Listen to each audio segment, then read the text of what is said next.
Yeah, well, let's talk about those four managers post-Fergie then, guys. Let's run us through all of them, if you will. What the approaches of each manager to the transfer market specifically. James, kick us off with David Moyes. Yeah, it was a really difficult one. And I think I go back to saying that everybody thought it was a good idea because they thought it was going to be Sir Alex Ferguson 2.0. It was the same sort of thing. He'd done a fantastic job at Everton. He'd got the respect. He had a way of playing that was attractive and everyone thought it would work. But, it just didn't simply. The recruitment wasn't great. As I say, those last couple of seasons of Sir Alex Ferguson, they won the title, I think by 11 or 12 points from Manchester City. But it was, crawling over the line rather than cruising over the line. And I think, there were holes within that squad. So we then had a void. Sir Alex Ferguson left. David Gill left. We had Ed Woodward come in for his first transfer window. And of course, David Moyes as well. They tried to get players. They tried to get Tony Cruz. They tried to get Cesc Fabregas. They tried to get Gareth Bale. What did they end up with? Marouane Fellaini. And that tells you everything. And I think that was almost symptomatic of the next 7 years, that it wasn't going to be this flowing football of Galacticos. It was going to be graft. It was going to be grit. It was going to be digging out results and being inconsistent. And I think, Marouane Fellaini typifies Manchester United over the last 7 years. You get so many United players and people saying he's not a Manchester United player. Well, he played a couple of hundred times for the club. That tells you everything you need to know. So he was undone by his recruitment. Juan Mata came in January, a very good signing. He's still there now and still playing well for Manchester United. But I think, David Moyes wasn't the right person for the job. He wasn't the right person to be given stability. They were right to pull the trigger on that. It was all too big. He kind of was his own undoing as well in terms of the coaching staff, but the recruitment wasn't good enough either. You had people coming to a party they weren't used to, and you saw the results of it. Ed Woodward didn't know what he was doing or wasn't up to doing what he was doing simply because he was put into the role, and David Moyes was like a rabbit in the headlights, and he thought everyone wanted him to fail, and we didn't, David. Marouane Fellaini typifies Manchester United over the past 7 years. That's a sentence that Man United fans will not want to hear from you, James Cooper. Okay, let's move on from David Moyes and on to Louis van Gaal, the man that replaced him. Gerard. Yeah, so Van Gaal was appointed before the World Cup, where he was managing Netherlands. So there's a lot of excitement, I think, in watching Netherlands in Brazil at that World Cup. He brought in quite a few players who performed well at that World Cup, actually. Daley Blind, Marcus Rojo and Bastian Schweinsteiger a year later. But there were three big expensive flops, really, signed by Van Gaal, notably Di Maria for 67 million, Depay for 30 odd million, and Morgan Schneiderlin for 31 million. United finished fourth in 2014-15, back into the Champions League, but then fifth the next season. You can't really take that step forward and step back. And despite winning the FA Cup, it paved the way for Jose, really. And interestingly, Van Gaal was recently kind of scathing about United's transfer policy during his 2 years there. He said he inherited an ageing squad, which he did address in signing the likes of Luke Shaw, Martial. And most striking for me was that he said he was getting the seventh target on the list, not the first, the seventh target at Manchester United. He couldn't quite understand that, given United had a turnover of pushing 600 million. So there was some sympathy for Van Gaal when he got sacked, I think. And we all knew it was coming before the FA Cup final win over Palace in 2016, as he sort of rolled out the red carpet for Jose. But the 250 odd million he spent didn't bring the hierarchy what they needed. And I think to qualify for the top four and then fail is a sackable offence at Old Trafford. But Di Maria and Depay were really two that let him down in a transfer sense. Yeah. Okay. And after Louis van Gaal, of course, you've just mentioned him there, James, Jose Mourinho took charge. What happened? I mean, Gerard's right. Firstly, just about Van Gaal, just quickly. It was a nasty feeling sitting in the press room at the FA Cup final at Wembley, and we're all getting texts saying he's been fired. That was a horrible way to treat a human being. And I've got to say, I think Louis van Gaal was a manager that Manchester United probably got too late.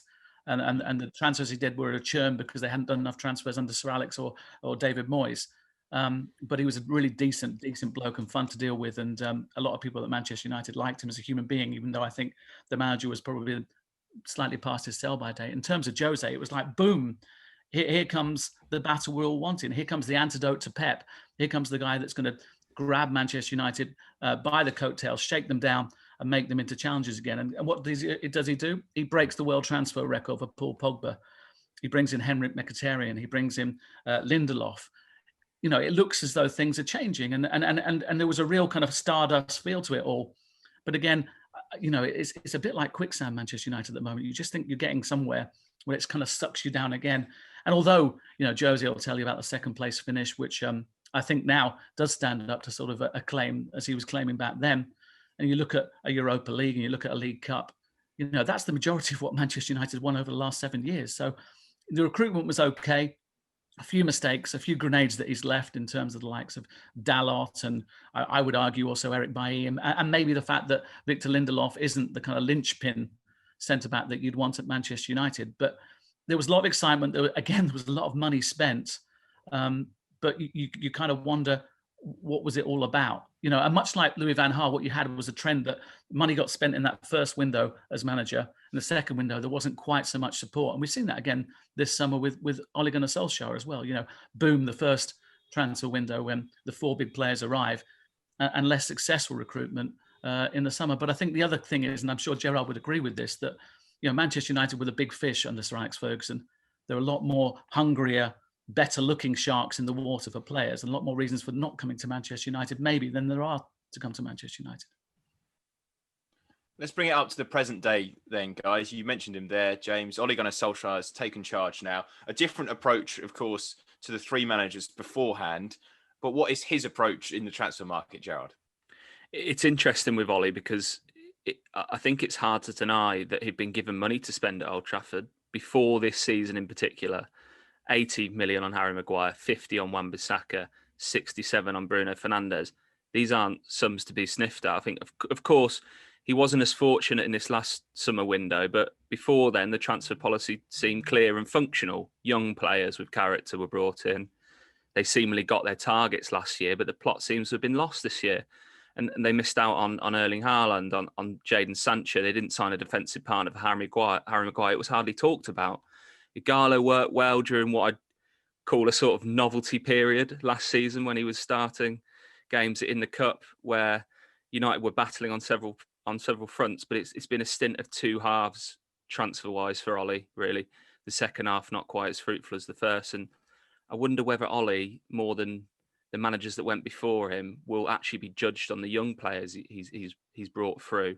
Yes, it was Van Gaal who brought in Rashford, and Jose brought in McTominay, but he's made them both better players, Ole Gunnar Solskjaer, and he's brought in Mason Greenwood, Brandon Williams. So I wonder if that's where he'll be judged rather than his transfer ability. I say I wonder. It's very doubtful. It's all about transfers these days, isn't it?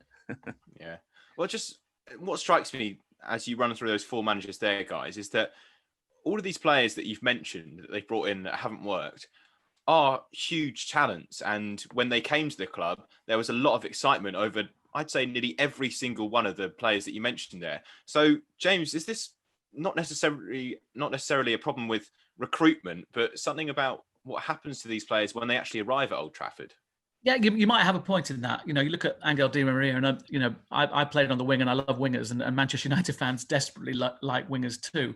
You see Angel Di Maria come in, and you think, wow, this is a real statement of intent. This is a world-class player coming into Manchester United who can change things. And, he had problems. His house was broken into. Manchester's not great in terms of the way he looks at it and his family looked at it. And, it just doesn't work. And there are so many instances where being at Manchester United should work for a player and it doesn't. And, I'd also like to say that, this summer, clearly the pursuit was Jadon Sancho and clearly Ole Gunnar Solskjaer really, really wanted him as the number 1 signing and hasn't got the right winger yet to fill that berth. There are a couple of youngsters, Pellistri and Traore, who'll come in January, who might well fill that.